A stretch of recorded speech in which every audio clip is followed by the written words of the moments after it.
I mean, I don't understand what the whole point of their jihad seems. Thank you for joining me. My name is Toby Muse. I'm here in Lafayette Park in front of the White House, as you can see, and dozens of people from Afghanistan have come here in front of the White House for this impromptu protest. I'm here because there's war in my country. It's been taken over by radicals. It's been taken over by Taliban, and I just know what's going to happen because it happened 20 years ago, and it's going to repeat itself. And the world is being completely quiet, and I just want to make a noise. I brought my kids over here just so we can have our voice heard.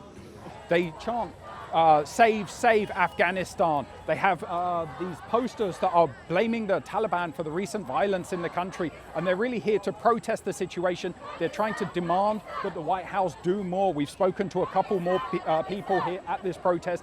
They say that they don't want President Joe Biden to keep on going with this withdrawal plan that we've seen in recent weeks. We want them to reconsider the policy that they're holding right now. That has to be changed. It's not working at all for the Afghan people.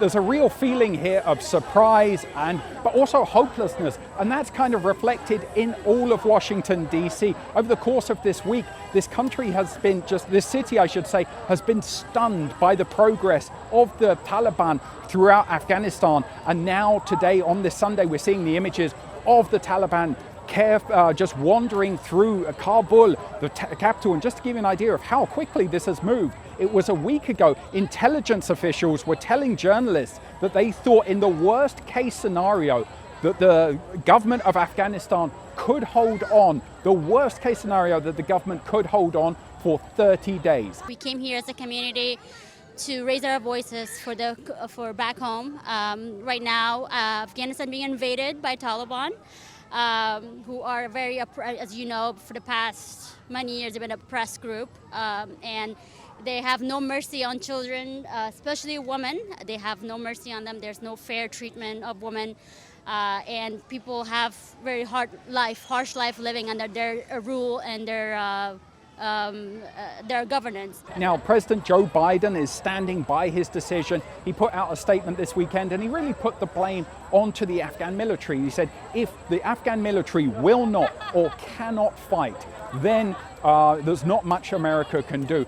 But there's a real feeling of, is there going to be a reckoning for just what the large miscalculation this is shaping up to potentially be? This is a policy of 20 years, a bipartisan policy that saw Barack Obama in charge, George W. Bush, then Donald Trump, and now Joe Biden. It saw the entire part of the military establishment of this country and the intelligence agencies dedicated to this goal of trying to kind of eradicate the Taliban in Afghanistan and strengthen that government.